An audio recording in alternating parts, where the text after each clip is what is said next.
అంతేకాదు అధ్యక్ష, ఇంకొకటి, ఆనాటి ప్రభుత్వం మాటలకే పరిమితమైంది. ఈ ప్రభుత్వం చేతలు చేసే దిశగా కూడా పయనిస్తుంది అధ్యక్ష.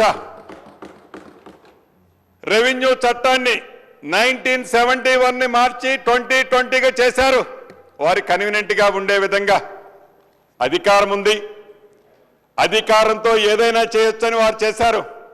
ఆ చేసే సందర్భంలో ఆనాటి ఆ గౌరవ ముఖ్యమంత్రి గారు అనేక సందర్భాల్లో చెప్పారు, ఒక్క చట్టాన్ని కరెక్షన్ చేయటమేందయ్యా, ఈ చట్టాలు ఏవైతే 5, 6 చట్టాలున్నాయో ఈ చట్టాలన్నింటినీ కలిపి ఒకే చట్టాన్ని చేస్తాం మనం అని చెప్పడం జరిగింది అధ్యక్ష. కానీ అది ఆచరణ సాధ్యం కాలేదు అధ్యక్ష, చెయ్యలేకపోయారు. కానీ ఇందిరమ్మ ప్రభుత్వం, మాట తప్పన ప్రభుత్వం, మడిమ తిప్పన ప్రభుత్వం ఆలస్యమై ఉండొచ్చు, కొద్దిగా టైం తీసుకొని ఉండొచ్చు.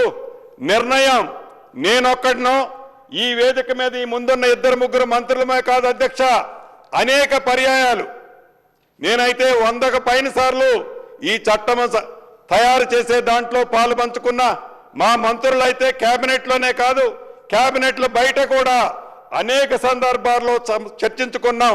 చివరికి నిన్న సాయంత్రం కూడా ఫినిషింగ్ టచ్ ఇచ్చే ముందు మా ఉప ముఖ్యమంత్రి గారు ఆనాడు పాదయాత్ర చేసేటప్పుడు ఆదిలాబాద్ నుంచి మొదలెట్టి ఖమ్మం వరకు పాదయాత్ర చేసేటప్పుడు వారు ఒక పెద్ద నోటు తయారు చేసుకున్నారు, రాత్రి తీసుకొచ్చారు.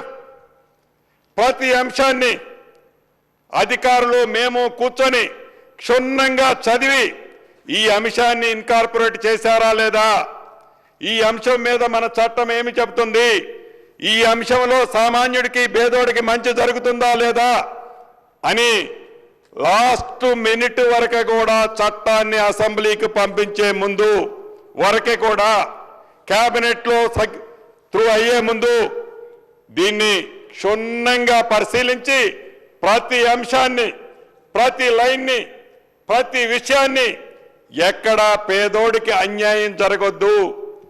ఇందిరమ్మ ప్రభుత్వంలో ఏవైతే సుమారు 24,000 ఎకరాలు, 24 లక్షల ఎకరాలు ఆనాడు ఇందిరమ్మ ప్రభుత్వంలో శ్రీమతి ఇందిరాగాంధీ గారు పేదవాళ్ళ అభ్యున్నత కోసం భూమి ఇస్తే వాళ్ళు ఒక భరోసాగా బ్రతుకుదారని ఇచ్చారో అటువంటి ఆస్తులన్నీ అన్యక్రాంతమయ్యాయి, అటువంటి ఆస్తులన్నీ దోపిడీకి గురయ్యాయి.